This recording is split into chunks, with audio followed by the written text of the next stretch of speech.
I'm standing in my father's office watching him count money while my sisters laugh at me from the doorway, and I realize this is the moment my life ends. Or maybe it ended 6 years ago. Maybe I've just been a ghost walking around pretending to be alive, and this is just the final acknowledgement of that death. $30,000. My father says, not looking at me. He's counting the cash Adrian Hunt's associate delivered an hour ago. Blood money. That's what this is. Blood money for a son he never wanted, for an Omega he's been ashamed of since the night everything changed. That's what you're worth, River. 30,000. I was expecting less, honestly. Who pays good money for damaged goods? My oldest sister, Claire, snorts from where she's leaning against the doorframe. I'm surprised anyone bought him at all. A mute Omega? That's like buying a car with no engine. What's even the point? Maybe he'll use him for manual labor, my middle sister Diane adds with a cruel smile. She's always been the worst of the three of them. The one who used to mimic my silence at the dinner table, opening and closing her mouth like a fish while the others laughed. At least if he can't talk, he can't complain about whatever awful things they make him do. I stand there and take it. What else can I do? I haven't spoken in 6 years. Can't defend myself. Can't tell them to stop. Can't scream at them that I'm still human even though my voice disappeared the night Kai died in my arms. Hey, welcome back to Cozy BL Corner. If you're new here, hit subscribe and join us. Grab your tissues, get comfortable, and let me tell you about River. His story? It's going to stay with you long after this ends. Kai, my twin brother, my other half, the person who understood me better than anyone in the world. We were 14 when the house caught fire. Some electrical fault in the wiring, the investigators said later. We were asleep. I woke up first, smoke already thick in the air. I shook Kai awake, tried to get him to move, but he was groggy, confused. I ran to our parents' room, screamed for help, screamed until my throat was raw. But their room was on the other side of the house. They didn't hear. Or maybe they did and thought it was just a nightmare. By the time I got back to Kai, he'd breathed in too much smoke. I dragged him out of bed, tried to get him to the window, but he collapsed. I held him there on the bedroom floor, while smoke filled our lungs and the heat grew unbearable. I screamed for help, over and over. Screamed until I had no voice left. Screamed until everything went black. I woke up 3 days later in a hospital. Kai didn't wake up at all. And when I tried to speak, to ask where my brother was, nothing came out. Not even a whisper.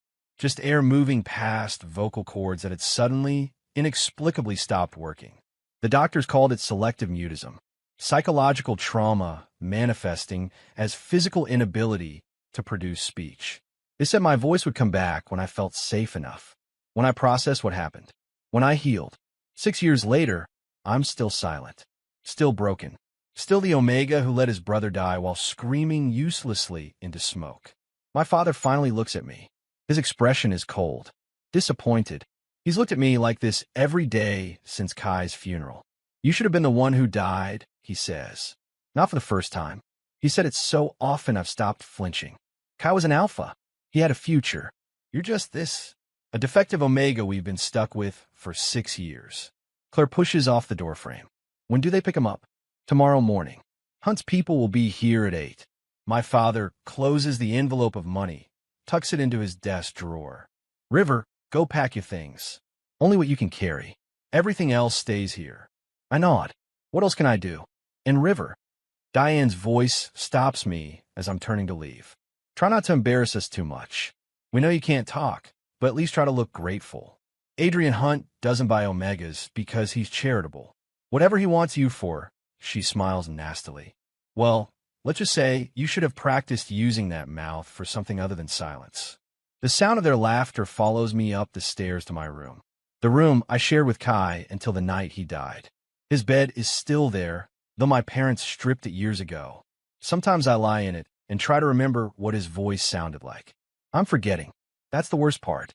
I'm forgetting my own twin's voice while my own stays locked away somewhere I can't reach. I don't have much to pack. Some clothes.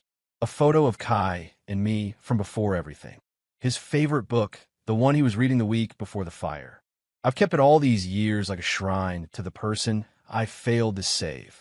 That night, I lie in Kai's bed and stare at the ceiling and try not to think about what tomorrow will bring. Adrian Hunt. the silence. They call him that because he rarely speaks, because he kills people without warning, because he's built a criminal empire on fear and precise violence. I'm being sold to a man who's known for being as empty inside as I am. Maybe that's fitting. Two hollow people existing in proximity to each other. At least I won't disappoint in the way I've disappointed everyone else. You can't disappoint someone who expects nothing from you. I don't sleep. Just lie there, counting the hours until my old life ends and whatever comes next begins. Morning comes too fast. I hear the car pull up at exactly 8. Expensive engine, quiet and smooth. My father's footsteps on the stairs, his knock on my door sharp and impatient. River. They're here. I get up, grab my small bag, take one last look at Kai's bed, at the room where we grew up together, where he died. Then I walk out. Don't look back. There's nothing here for me anyway, except memories of the person I used to be before silence swallowed me whole. My sisters are waiting at the bottom of the stairs. Claire has her phone out like she's going to take pictures. Diane is smirking. My father is already at the door, shaking hands with a man in a black suit. Mr. Harrison, the man says. He's tall, professional, looks like he's killed people before. The car is waiting. Is he ready?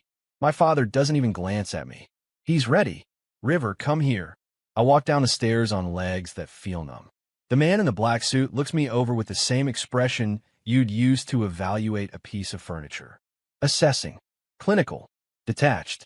Any health issues we should know about? He asked my father. Just the mutism. Otherwise, he's healthy.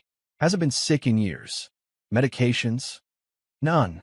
The doctors gave up trying to fix him years ago. The man nods, makes a note on his phone. Then he looks at me for the first time. My name is Marcus. I work for Mr. Hunt. You'll be living in his residence starting today. There are rules you'll need to follow. Do you understand? I nod. Can you write? I nod again. Good. You'll be given a phone and notebook for communication. Mr. Hunt has requested that you learn sign language. He'll provide an instructor. Marcus's expression doesn't change. Any questions? I shake my head. What'd I even ask? Why'd he buy me? What does he want? What happens if I fail whatever purpose he has for me?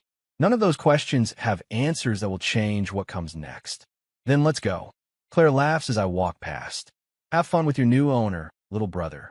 Try not to bore him to death with your sparkling conversation. Diane adds, maybe he'll finally find a use for that pretty mouth. My father says nothing, just closes the door behind me without a goodbye, without a glance back, like I'm already forgotten. Maybe to him, I've been dead since the night Kai died. This is just making it official. The car is sleek and black, and probably costs more than everything my family owns. Marcus opens the door for me. I slide in, my bag clutched in my lap like a shield. He gets in the front. The driver pulls away from the only home I've ever known without a word. I watch the house disappear in the side mirror and feel nothing. Not grief, not fear, not relief. Just the same emptiness I've felt every day for 6 years. The same hollow space where my voice used to be, where Kai used to be, where I used to be something other than broken. The drive takes 40 minutes. We move from the suburbs into the city, from modest houses to luxury high-rises. The car pulls into an underground garage beneath a building made of glass and steel that reaches toward the sky like it's trying to escape the earth. Marcus leads me to a private elevator that requires a key card. We rise, and rise, and rise. The numbers climb until we hit the top floor. The penthouse. The doors open directly into an apartment that looks like something from a magazine. Floor-to-ceiling windows overlooking the entire city. Furniture that's probably worth more than my father's annual salary. Everything in shades of black and gray and white. Cold. Expensive. Empty. Like no one actually lives here. Like this is just a place to exist between moments of actually being alive. Mr. Hunt is in a meeting, Marcus says. He'll be back this evening. Your room is this way. He lead me down a hallway to a bedroom that's bigger than the room I share with Kai. There's a bed, a desk, a private bathroom. Windows that overlook the city from a height that makes my stomach drop. It's beautiful. It's luxurious. It's everything I never had. And it feels like a cage. Get settled. Someone will bring lunch in a few hours. Mr. Hunt will expect to meet with you when he returns. Marcus hands me a phone and a leather-bound notebook. Use these for communication. Wi-Fi password is on desk. Kitchen is stocked if you get hungry before lunch. Don't leave the penthouse without permission. Then he's gone. The door closes, and I'm alone in this beautiful prison with nothing but silence for company. I stand at the window and look out at the city spread below me. All those people living their lives. Talking, laughing, using voices they take for granted. And I'm up here in the sky, silent and bought, and waiting for whatever comes next. I unpack my few belongings. Set Kai's photo on the nightstand. His book on the desk. My clothes in the dresser. It takes maybe 10 minutes. Then I have nothing to do except wait. Hours pass. The sun moves across the sky. Someone brings lunch. An older woman who smiles kindly and doesn't seem bothered by my silence. She leaves a tray of food that I pick at without tasting. My stomach is too tight with anxiety to eat properly. What'll he be like? Adrian Hunt. The silence. Will he be cruel? Indifferent? Will he expect things from me I can't give? Will he punish me for being unable to speak? Will he look at me the way my family did, with disgust and disappointment? The sun is setting when I finally hear the elevator. Footsteps, low voices, then silence. A knock on my door. 3 sharp raps. I open it, and there he is. Adrian Hunt is taller than I expected. Maybe 6'3", broad shoulders in a tailored black suit. Dark hair touched with gray at the temples, even though he can't be more than mid-40s. Sharp jawline, strong features, and eyes so dark they look black, with shadows underneath that speak of too many sleepless nights. He looks exhausted, not physically, emotionally, like he's been running on empty for so long he's forgotten what full feels like. He looks at me, and I see something flicker in those empty eyes. Recognition, understanding, like he sees something in me that he knows from looking in mirrors. Then he lifts his hands and signs, "Hello, River. My name is Adrian. Do you understand sign language?" My heart stops. I stare at his hands, at the graceful way he forms each sign, at this man who apparently speaks the language I've been learning secretly for years. The language I taught myself from library books, because it felt like the only way to communicate that didn't hurt. I nod, lift my hands shakily. Sign back. Yes, I understand. His expression doesn't change, but something in his eyes softens. Just slightly. Good. That will make things easier. May I come in? I step back. He enters my room, looks around, his gaze landing on Kai's photo. He moves closer, studies it. Your brother? He signs. I nod. He looks like you. Was he your twin? I nod again. My hands are shaking as I sign. He died 6 years ago. Adrian turns to face me fully. Signs with a gentleness I didn't expect. I'm sorry. Is that when you stopped speaking? Yes. I screamed for help while he was dying. No one heard. My voice stopped working after. He's quiet for a long moment, just looking at me. Then, words failed you when you needed them most. It's not a question. It's a statement of understanding. I nod anyway. Words fail me once too. Adrian signs. His hands move slowly, carefully. My daughter's last words were, "I love you, Daddy." And I was about to say it back. But a car bomb went off before I could. She died. My wife died. And I never got to say those words back to them. My eyes fill with tears. I blink them back frantically. I haven't said, "I love you" out loud since that day, he continues. It's been 15 years. I can speak. But those 3 words, I can't make myself say them to anyone. They're locked away in the same place where my daughter's voice lives. Unreachable. He steps closer. His hand comes up, slowly, giving me time to move away if I want, and touches his fingers to his throat. Then to mine. The touch is gentle, brief. I bought you because I saw you at the auction house when Marcus was reviewing potential acquisitions. You were standing so still, so silent. Everyone else was crying or begging. But you just stood there with this look in your eyes that I recognized. What look? I sign. The look of someone who's already dead inside. Someone who's been silent for so long they've forgotten what it's like to be heard. His hands pause, then continue. I thought maybe if I brought you here, we could be silent together. And maybe that would feel less lonely than being silent alone. I don't know what to say. Don't know how to respond to this man who just admitted he's as broken as I am, who bought me not for labor or pleasure, but for company, understanding, because he recognized the same emptiness in me that he carries. I don't expect anything from you, Adrian signs. You're not a servant. You're not. He hesitates, then continues. You're not property. You're a person who's been treated like you don't matter because you can't speak. But I speak sign language fluently. To me, you have a voice. I can hear you perfectly. The tears I've been holding back spill over. I press my hands to my face, shoulders shaking with silent sobs. Because no one has said anything like that to me in 6 years. No one has told me I matter, that I have value, that my silence doesn't make me less than human. Adrian doesn't touch me, just waits patiently while I fall apart.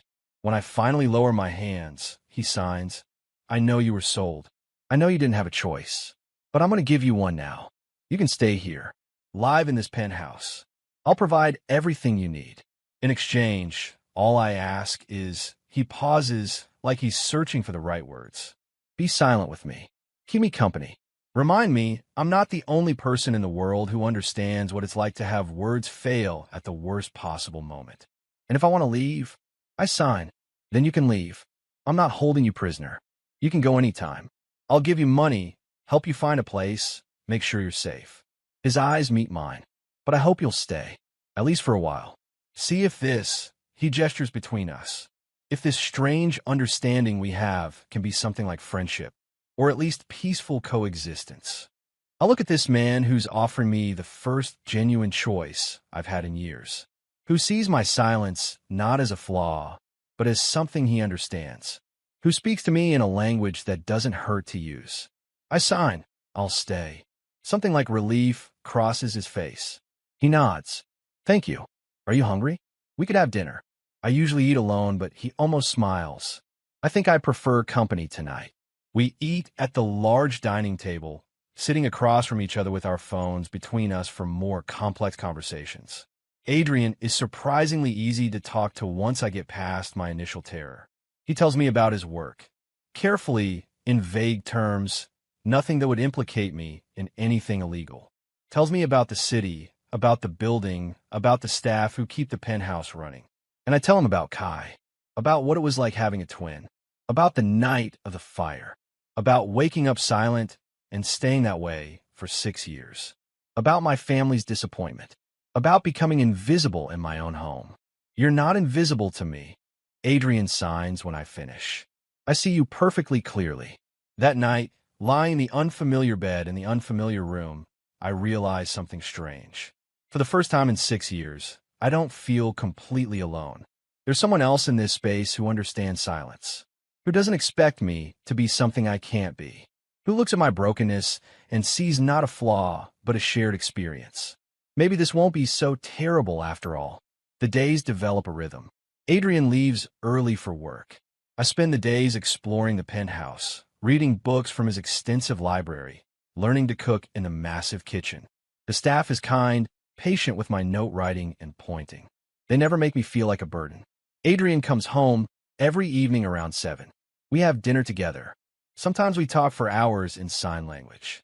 Sometimes we just sit in comfortable silence, him working on his laptop, me reading a book. Sometimes we watch movies with subtitles. He's teaching me more advanced signs. I'm learning the nuances of sign conversation, the facial expressions that add meaning, the subtle shifts in hand position that change everything. And slowly, carefully, something starts to shift between us. It's not romantic. Not at first. It's just recognition. Two broken people finding unexpected comfort in shared brokenness. One night 3 weeks after I moved in, I wake from a nightmare, gasping silently. The fire. Always the fire. Smoke filling my lungs, Kai's weight in my arms, screaming until my throat is destroyed and nothing comes out. I sit up, shaking, and realize there's a light on in the hallway. The door is ajar. When I look out, I see Adrian in the living room, standing at the windows looking out at the city. I pad out quietly, stand beside him. He glances at me, but doesn't seem surprised. Nightmare, he signs. I nod. Me too. I dream about the explosion, about hearing my daughter call for me and not being able to reach her in time. Does it get better? I sign. The dreams. Sometimes. For a while. His hands pause. Then they come back. Grief is like that. It comes in waves. You can be fine for days, weeks even. Then something triggers it and you're drowning again. Do you still miss them? Every day. His eyes are distant. My wife. My daughter. The life we were building. I miss who I was before they died. Before I became this. He gestures at himself. The silence. The man who kills without hesitation. The ghost who walks through life without really living. You're not a ghost. I sign impulsively. He looks at me. Really looks at me. Neither are you. Even though it feels like we are sometimes. We stand there at the window, watching the city breathe below us. And I realize this is the first time since Kai died that I've felt seen. Really seen. Not as a broken Omega, or a defective son, or a disappointment. Just as River. A person who's hurting, but surviving.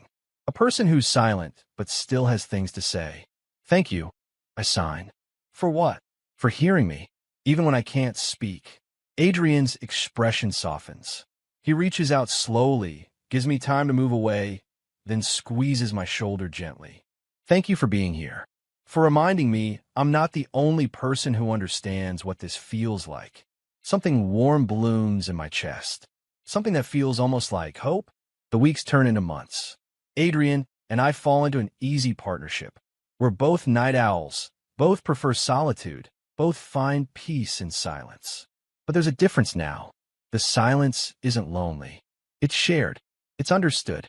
He starts teaching me about his work. Not the illegal parts. He's careful about that. But the business side. The legitimate investments. The strategy. He says I have a good mind for numbers, for patterns. He starts asking my opinion on things. Listens when I sign my thoughts. I'm helping him one evening with a contract review when I realize something terrifying. I'm happy.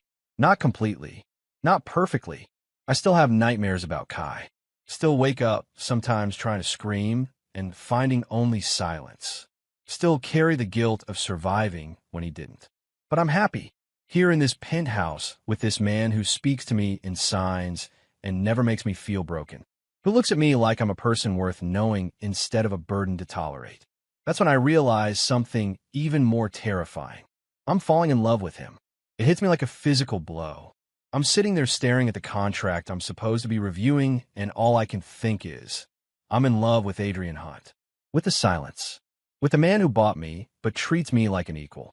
Who speaks to me in the language of hands because my voice is gone. Who understands brokenness because he's just as shattered as I am. River, are you okay? I look up. Adrian is watching me with concern. I nod automatically. Sign just tired. He frowns slightly. Through the bond we've been building these past months, he can probably sense I'm lying. But he doesn't push. Just signs. Then let's stop for tonight. This can wait until tomorrow. That night, I lie awake wrestling with this new truth. I can't be in love with him.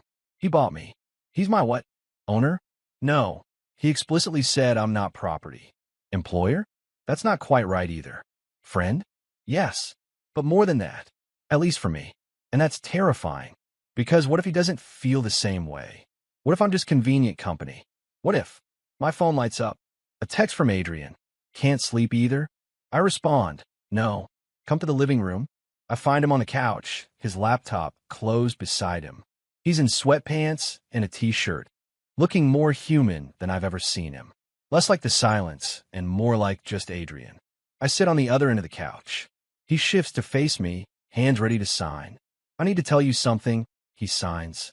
His hands are unsteady, and I'm afraid if I don't say it now, I'll lose my courage. My heart starts pounding. What is it?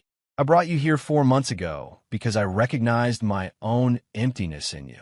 Because I thought maybe we could be empty together, and that would be better than being empty alone. He pauses, takes a breath. But something's changed. You're not empty to me anymore. When I look at you, I see someone brave. Someone strong. Someone who survived something terrible and kept going even when it would have been easier to give up. Adrian. I start to sign, but he shakes his head. Let me finish. Please. His hands tremble. I see someone kind. Someone who laughs silently at stupid movies. Someone who leaves thank you notes for the staff, even though you don't have to. Someone who's taught me that silence doesn't have to mean loneliness. And I've realized something terrifying.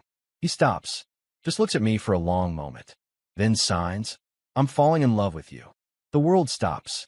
I stare at him, convinced I've misread his hands. But no, those signs were clear, unmistakable. "I know it's wrong," he continues. "I bought you. You're here because you had nowhere else to go." There's a power imbalance that makes this complicated and probably inappropriate. If you don't feel the same way, we can pretend I never said anything.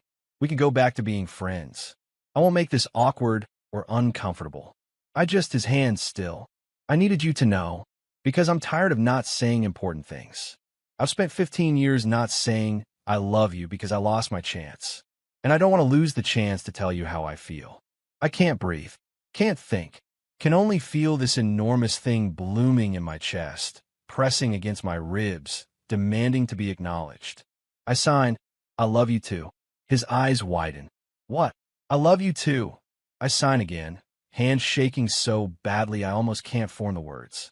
"I've been falling in love with you for weeks, maybe months. I just didn't know how to say it. Didn't know if I had the right to feel this way about you."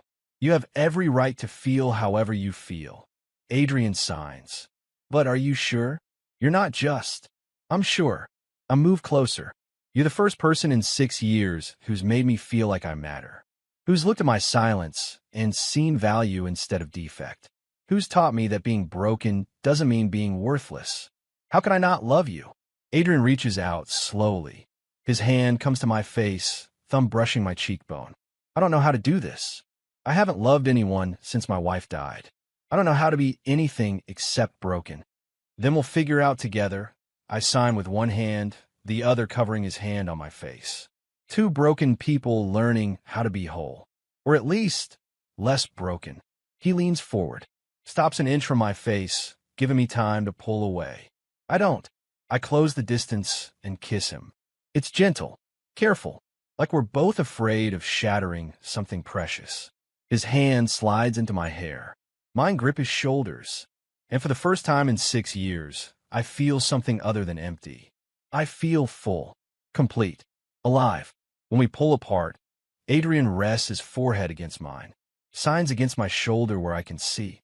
"Stay with me. Not because you have to, not because you have nowhere else to go, but because you want to." I sign. "I want to stay." That night, I sleep in his bed for the first time. We don't do anything except hold each other, but it's more intimate than anything I've ever experienced. His arms around me, his breath steady against my hair, the rise and fall of his chest under my cheek. Safe, protected, wanted. For the first time since Kai died, I sleep without nightmares. The next weeks are strange and wonderful. We're learning how to be together, learning each other's boundaries and needs and fears. Adrian is patient, gentle, always checking to make sure I'm comfortable, always making sure I know I can say no to anything, always treating me like someone precious instead of someone owned. He starts taking me places, art galleries where we can wander in comfortable silence, parks where we can sign to each other on benches while watching the city move around us. His favorite restaurant where the staff knows him and don't seem surprised when he introduces me, signs to introduce me as his partner. Partner, not Omega, not property. Partner. We're lying in bed one night when Adrian turns to face me. "I want to bond you," he signs. "Not because I own you, not because of some biological imperative, but because I love you and I want the world to know you're mine and I'm yours." I sign back. "Whenever you're ready. Tomorrow. Next month. Next year. Whenever you feel sure." I take his hand, place it over my heart, sign with the other. "Tomorrow. I'm sure now." His eyes fill with tears. He kisses me deeply. "Tomorrow then." My heat comes 2 weeks later. It's the first one I've had in years. I've been on suppressants since I presented. But Adrian suggested I stop taking them. Said he wanted me to experience everything naturally, that he'd take care of me through it. The heat hits hard and fast. One morning I wake up burning, every nerve ending screaming for his scent and his hands and his everything. He's there immediately. I've been expecting this. "I'm here," he signs even as he pulls me into his arms. "I've got you. I'm going to take care of you. What happens next is a blur of sensation and need and overwhelming intimacy. Adrian is patient even when I'm desperate, gentle even when I'm frantic, always checking to make sure I'm okay, even though biology has me mindless with need. When he finally bites down on my bonding gland, when his teeth break skin and the bond snaps into place with a force that steals my breath, I feel him, really feel him. Every emotion he's been holding back. His love, his fear, his desperate hope that this will work, that we'll be good together, that I won't regret choosing him. And he feels me too, feels my love for him, my trust, my certainty that this is right, that we're right together, that being his is the first choice I've made in years that feels like freedom instead of surrender. Mine, he murmurs against my neck. You're mine, and I'm yours, and nothing can change that now. If I could speak, I'd say it back. Instead, I can only hold him tighter and hope he feels through the bond what I can't say with words. The bond settles over us like a blanket, warm and certain and permanent. We spend the rest of my heat tangled together, Adrian taking care of me in every way, talking to me constantly through signs and words I can't respond to but understand perfectly through the bond. When the heat finally breaks 3 days later, I'm exhausted and sore and overwhelmingly happy. How do you feel? Adrian signs. I sign back, complete. For the first time since Kai died, I feel complete. His smile is brilliant. He kisses me. I feel the same way. We fall into a routine of domesticity that would have seemed impossible 6 months ago. Adrian still works, still runs his criminal empire, still disappears from meetings I don't ask about. But he comes home to me every night. We cook dinner together, spend evenings reading or watching movies or just existing in comfortable silence. The bond makes everything easier. I can feel his love constantly, humming through our connection like a heartbeat. Can feel when he's stressed at work, when he's tired, when he's happy. And he can feel me too. Knows when I'm having a bad day, when the memories of Kai are particularly painful, when I need him to hold me while I cry silent tears. I love you, he signs one evening. We're on the couch, my head in his lap, his fingers running through my hair. I love you, and I need to tell you something. I sit up, suddenly nervous. What? I've started saying it out loud. I love you. To you, when you're asleep. The words I couldn't say to my daughter, the words I've been locked away from for 15 years. I can say them now. Because of you. My eyes fill with tears. I kiss him desperately. I wish I could hear you say it back, he signs when we pull apart. I know you show me in 1,000 ways. Through the bond, through your actions, through the way you look at me. But I'd give anything to hear your voice say those words. I wish I could too, I sign. I wish I could tell you I love you out loud. I wish I could say your name. I wish. I stop, because wanting doesn't make it possible. My voice has been gone for 6 years. It's not coming back. I've accepted that. But Adrian looks at me with such love and longing that I almost believe if I tried hard enough, if I wanted it badly enough, maybe. No, that's not how it works. Selective mutism doesn't just disappear because you want it to. Trauma doesn't heal just because you've found love. It's okay. Adrian signs, reading my expression. I don't need the words. I hear you perfectly. Life is good, better than good. I'm happy. Adrian is happy. We're building something real and lasting and beautiful. And then everything falls apart. It happens on a Tuesday evening. Adrian is late coming home. Not unusual. I'm in the kitchen trying out a new recipe when I hear the elevator. But something feels wrong through the bond. Fear. Sharp and sudden and overwhelming. I drop the spoon I'm holding and run to the living room. The elevator doors open and Adrian staggers out. There's blood on his white shirt. So much blood. He's pressing his hand to his side, but it's not enough. Blood is seeping through his fingers, dripping onto the floor. River. His voice is weak. Strained. I'm frozen. Can't move. Can't breathe. Can't think. Because this is Kai all over again. Someone I love bleeding out in front of me while I'm helpless to save them. Adrian takes 2 more steps and collapses. His knees hit the floor hard. He's trying to stay conscious, but I can see him fading. And I'm just standing there. Useless. Silent. Broken. Move, I tell myself. Move. Do something. Call for help. Get the phone. Stop the bleeding. Anything. Move. My legs finally obey. I run to him, fall to my knees beside him. My hands hover over the wound, shaking so badly I can barely control them. So much blood. Too much blood. It's soaking through his shirt, pooling on the floor, warm and wet and wrong. Adrian's eyes find mine. He's trying to smile, trying to be brave for me. It's okay, he whispers. Just call Marcus. Number's on my phone. I grab his phone from his pocket with blood-slick fingers. Pull up Marcus's contact. Hit call. It rings once, twice, 3 times. Pick up, I mouth silently. Please pick up, please pick up, please. This is Marcus. I can't tell him. Can't explain. Can't speak. I make a sound, just air, just nothing, and thrust the phone at Adrian. He takes it with his free hand.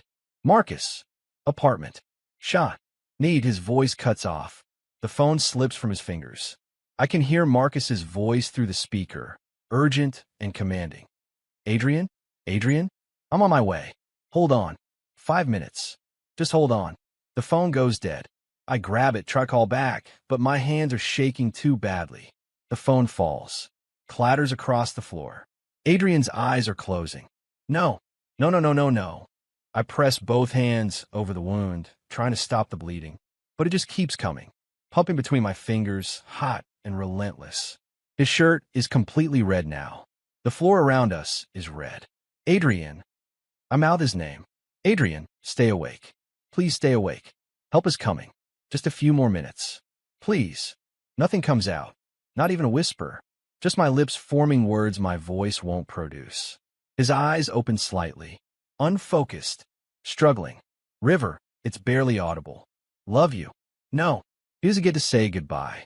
He doesn't get to leave me. Not like this. Not like Kai. Not again. I lean down close to his face. Mouth the words. I love you too. Don't leave me. Please don't leave me. But he can't hear me. Can't see my lips moving. His eyes are closing again. The bond between us is flickering. I can feel him slipping away through it. Feel his consciousness fading. Feel him dying. This is Kai all over again. Holding someone I love while they slip away. Screaming for help that won't come fast enough. Being helpless and useless and silent while another person I love dies. Something inside me snaps. Not breaks. Snaps. Like a rope pulled too tight for too long, finally giving way. 6 years of silence. 6 years of screaming inside my own head with nothing coming out. 6 years of words trapped behind a wall I built to protect myself from the pain of that night. But Adrian is dying. Right here. Right now. In my arms. And I will not be silent while he dies. I open my mouth. Try to force sound out. My throat feels tight, closed, like the muscles have forgotten how to work.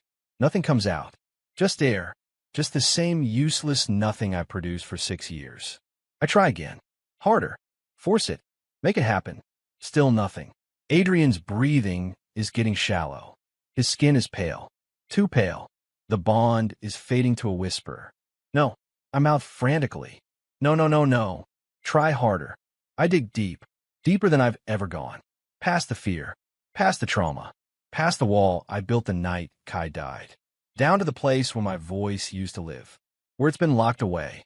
Buried. Hidden. I find it. It's small. Rusty.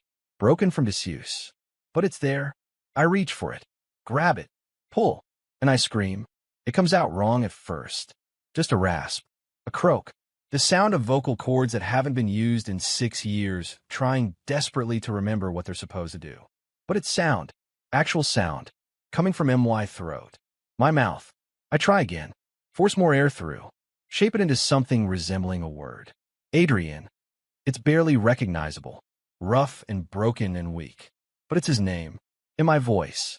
Out loud. His eyes flutter open. Confusion crosses his face. Adrian. Louder this time. Stronger. My voice finding itself. Adrian, please. Don't leave me. His eyes widen. He's staring at me like he's seeing a ghost. River. Don't you dare die. My voice cracks. Tears are streaming down my face. Don't you dare leave me. You don't get to make me fall in love with you and then die. You don't get to teach me that I'm not broken and then leave me alone. River. His hand comes up weakly, touching my face. Your voice. I know. I'm sobbing now. Words pouring out like a dam breaking. 6 years of silence, erupting all at once. I know. I'm speaking. So you have to stay. You have to hear me. You have to live, because I need to tell you I love you. Out loud. I need to say it. I hear you, he whispers. No, not like this. I press harder on the wound, my voice rising. You have to stay awake. Marcus is coming. Help is coming. Just hold on. Tired. No. Don't you dare close your eyes. I'm screaming now. Full volume. My throat burning from the strain. Adrian, stay with me. Please. I'm begging you. Stay with me. The bond flickers. Grows dimmer. I love you. I scream it. Over and over. I love you. Adrian, I love you. Can you hear me? I love you. His eyes meet mine one more time. He's smiling. Actually smiling. Beautiful, he breathes. Your voice is beautiful. Then his eyes close. His hand falls from my face. The bond goes silent. No, I scream. Adrian, wake up. Wake up. I'm still screaming when Marcus bursts through the door with 2 other men and a medical kit. Still screaming when they pull me away from Adrian's body. Still screaming his name over and over while they work on him. He's alive. Marcus shouts. Barely. We need to move now. They lift Adrian onto a stretcher. I try to follow, but Marcus grabs my shoulders. River. Look at me. I do. My voice is hoarse, but still working. I need to go with him. Marcus stares at me. You're talking. I need to go with him. He nods. Okay. Come on. The next hours are a blur. Private hospital. Surgery. Waiting room. Marcus pacing. Me sitting with Adrian's blood still on my hands. My voice gone hoarse again from screaming, my throat burning. But I can still speak. Even hoarse, even painful, I can still form words. Can still make sound. My voice came back. After 6 years of silence, my voice came back because I needed to save him. A doctor finally comes out. Exhausted, but smiling slightly. He's alive. It was close. Another few minutes, and we'd have lost him. But he's stable now. I stand up so fast I nearly fall over. Can I see him? He's in recovery. Still unconscious from anesthesia. But the doctor looks at Marcus, who nods. You can sit with him. They lead me to a private room. Adrian is pale against white sheets, hooked up to monitors and IVs. But his chest is rising and falling. Steady. Alive. I sink into the chair beside his bed. Take his hand carefully, avoiding the four. Press it to my cheek. I got my voice back, I whisper. My throat hurts, but I need to say it. Need him to hear it, even if he's unconscious. It came back because of you. Because I couldn't lose you without telling you. My voice breaks. I rest my forehead against our joined hands. I love you. I say clearly. Out loud. The words I've wanted to say for months. I love you, Adrian. And you're going to wake up. And I'm going to tell you every single day. Out loud. Because I can. Because you taught me I'm not broken. Because you gave me a reason to speak again. Hours pass. I don't move. Just sit there holding his hand, talking to him. Telling him stories about Kai. About the memories I have from before the fire. About the life I want us to build together. About the future I can finally imagine now that I have both my voice and him. Dawn is breaking when his fingers finally twitch in mine. Adrian. I lean forward. Adrian, can you hear me? His eyes flutter. Open slowly. Unfocused at first, then finding my face. River. His voice is rough, barely audible. You're speaking. I am. I'm crying again. I'm speaking. Because of you. Because I couldn't let you die without telling you. I take a shaky breath. I love you. I love you so much. And you're going to be okay. The doctor said you're going to be okay. Your voice. He's trying to smile. Even better than I imagined. I laugh through tears. Don't talk. Save your strength. No. Need to tell you. He squeezes my hand weakly. Hearing you say my name. Say you love me. Worth getting shot for. Don't joke. But I'm smiling. Don't ever scare me like that again. Promise. His eyes are closing again. Stay. Always. I lean down, kiss his forehead gently. I'm not going anywhere. I'll be right here when you wake up. And every day after that. He falls back asleep with a small smile on his face. The recovery is slow. Adrian has to stay in the hospital for a week. I'm by his side every moment they'll let me be there, talking to him constantly. My voice getting stronger every day as I make up for 6 years of silence. Marcus arranges for the penthouse to be cleaned, takes care of Adrian's business, handles everything so we can focus on healing. You save his life, Marcus tells me one afternoon while Adrian is sleeping. Another minute and he'd have bled out. The doctors said the pressure you applied, the fact that you kept him conscious as long as you did, that's what kept him alive until we got there. My voice saved him, I say quietly. It still feels strange to speak, to hear words coming from my own mouth. I screamed his name and he woke up, stayed conscious long enough. Your voice. His name.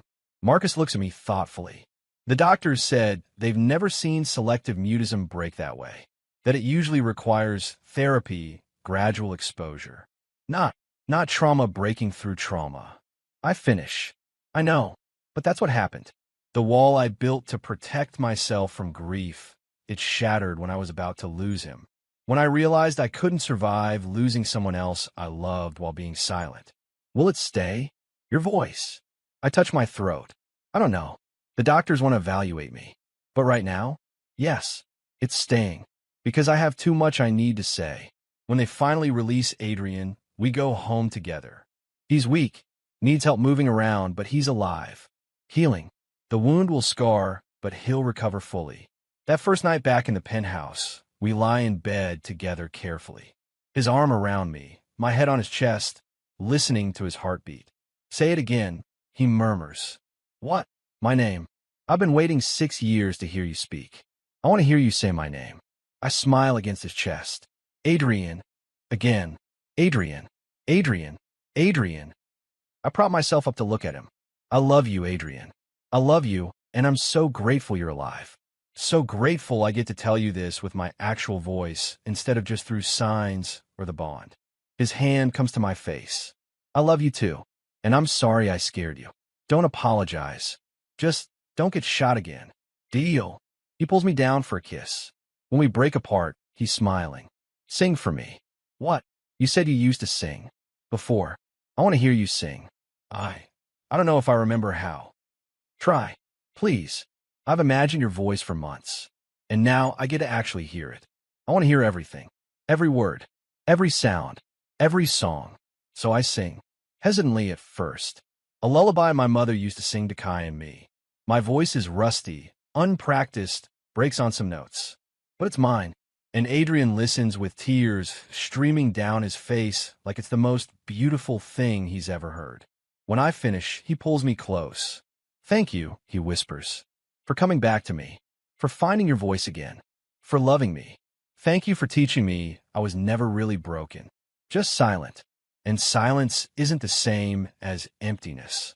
The months that follow are healing for both of us. Adrian recovers physically. I work with a speech therapist to strengthen my voice, to make sure it's really staying this time.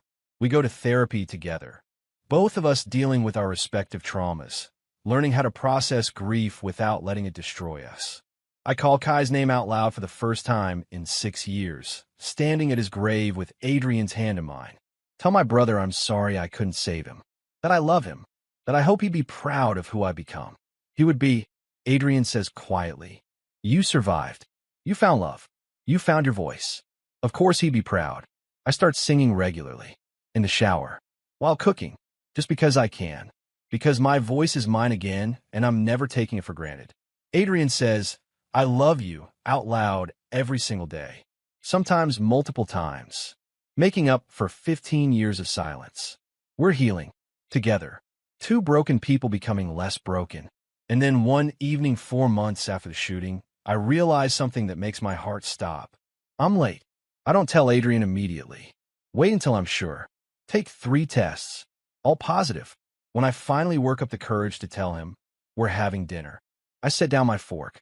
Adrian, I need to tell you something. He looks up immediately, sensing my nervousness through the bond. What's wrong? Nothing's wrong. At least, I don't think so. I hope not. I take a breath. I'm pregnant. He freezes. Fork halfway to his mouth. staring at me like I've spoken a language he doesn't understand.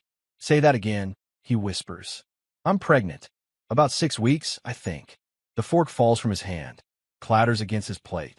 He just stares at me, his expression cycling through shock, fear, hope, terror. Adrian, say something. Please. His voice breaks. I lost a child. Before. And I don't know if I can. He stands abruptly, walks to the windows. His shoulders are shaking. I follow, stand behind him. I'm scared too, but we're going to be okay. We're going to figure this out together. What if something happens? What if I lose you? Lose the baby? I can't, River. I can't survive that again. I move in front of him, take his face in my hands. Look at me. Look at me, Adrian. His eyes meet mine, terrified. You're not going to lose me, I say firmly. I'm not going anywhere. And our baby, my voice catches. Our baby is going to be fine. We're going to be fine. All three of us. How can you be sure? I can't. Not completely. But I know this.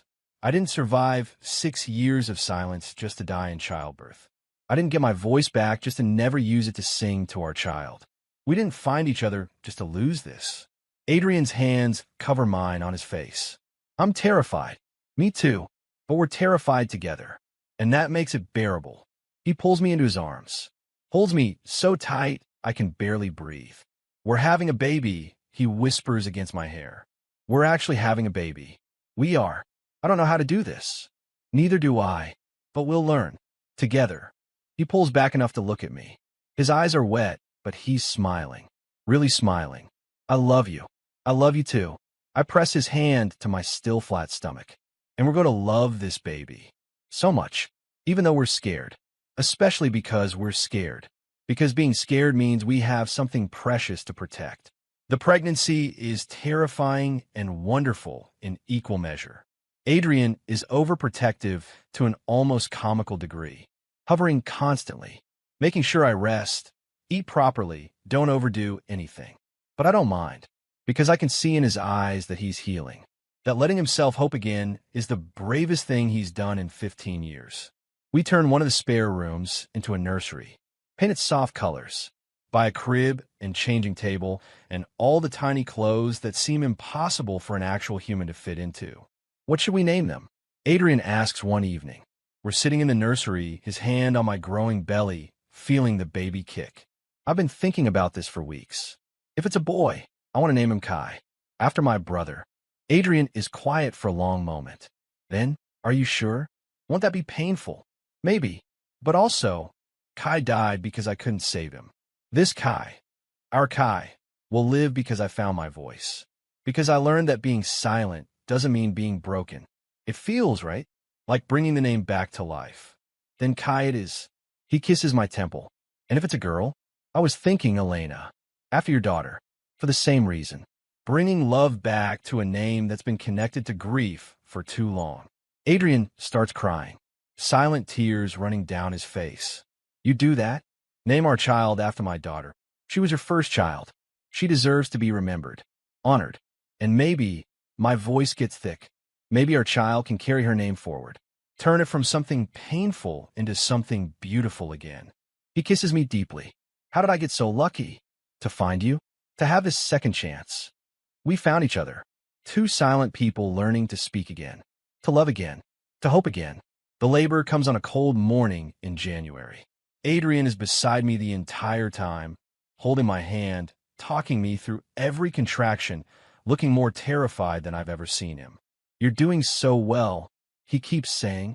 You're so strong. I love you. You've got this. When I scream through a particularly bad contraction, my voice hoarse but strong, he squeezes my hand. That's it. Use your voice. Let it out. You're not silent anymore. You're allowed to scream. And I do. Scream through the pain, through the fear, through the overwhelming intensity of bringing life into the world. When the baby finally comes, when I hear that first cry, when they place our son on my chest, I'm sobbing so hard I can barely speak. He's here, I gasp. Adrian, he's here. He's perfect. Adrian is crying too, unashamed tears running down his face as he looks at our son. He's beautiful. River, he's so beautiful. Hello. Kai. I whisper to the tiny baby in my arms. Hello, sweetheart. I'm your papa, and this is your dad, and we love you so much already. Adrian touches Kai's tiny hand with one finger.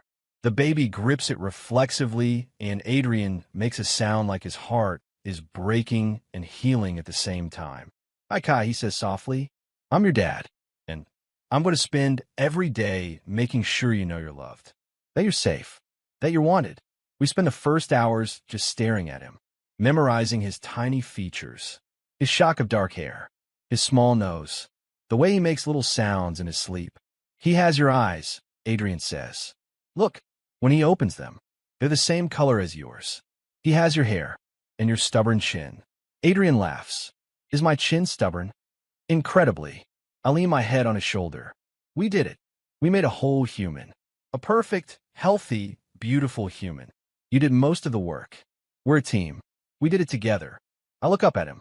Thank you for giving me this, for loving me, for teaching me I deserve to be happy. Thank you for the same. He kisses me gently, for saving my life, for giving me a reason to hope again. For this, he gestures at our son, for our family. That night, lying in the hospital bed with Kai sleeping in the bassinet beside us and Adrian's arm around me, I think about how far I've come, from a silent, broken Omega soul by his family to this, to love, to voice, to family, to hope. Are you awake? I whisper to Adrian. Yeah, I want to tell you something. What? I turn to face him in the dim light. I spent 6 years thinking my voice died the night my brother Kai died. I thought words were useless because they couldn't save the people I loved. But I was wrong. River. No, let me finish. I needed to be silent. I needed those 6 years to heal, to process what happened, to learn that losing someone doesn't mean I'm broken. And then I needed you. Needed someone who saw value in my silence, who spoke to me in signs and made me feel heard without words, who loved me exactly as I was. You were never broken, Adrian says softly. I know that now, but I needed time to learn it.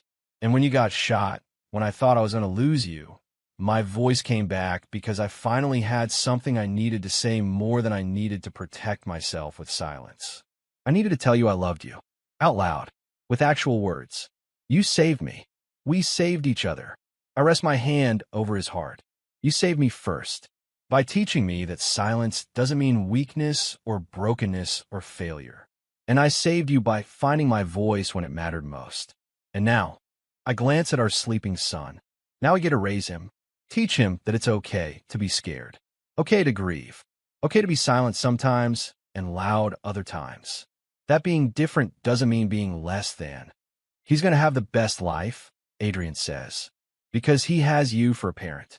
Someone who survived trauma and chose love anyway. Someone who lost their voice and found it again. Someone who's going to teach him that strength comes in all forms.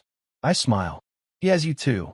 Someone who's going to teach him that it's okay to feel deeply, to love fiercely, to protect the people you care about, to say I love you even when it's scary. Kai makes a small sound in his sleep. We both turn to look at him immediately, hypervigilant new parents making sure he's okay. He's perfect, I whisper. Our perfect boy, named after someone I lost and someone you lost, carrying both their names forward. Proof that love doesn't die. It just transforms. Adrian pulls me closer. Sing to him. Please. I want his first memories to include your voice singing. So I sing. Softly. The same lullaby my mother sang to my brother Kai and me. The one I sang to Adrian the night he asked me to. My voice is tired but steady. Strong. Kai settles deeper in his sleep, soothed by the sound. He knows your voice already, Adrian murmurs. He's been hearing it for months. But now he gets to hear you sing. Gets to hear you say his name. Gets to grow up never doubting that his papa loves him. And his dad, I add. He'll grow up knowing his dad loves him. Knowing both of us will always tell him. Out loud. Every single day. We drift off like that. The three of us. A family built from silence and sound. From loss and healing. From brokenness that found wholeness not in being fixed, but in being accepted. My name is River. I was silent for 6 years. I couldn't speak after my twin brother died in my arms. After my screams for help went unheard. After my voice failed when I needed it most. But my voice came back, not through therapy or time, through love, through desperation, through refusing to lose another person I loved while staying silent. Adrian taught me that my silence didn't make me broken, that I was already whole, that I just needed someone willing to listen in ways that didn't require words. And together we built something beautiful, a family, a life, a future where silence and sound coexist peacefully, where being different is celebrated, where love speaks louder than words ever could. This is our story.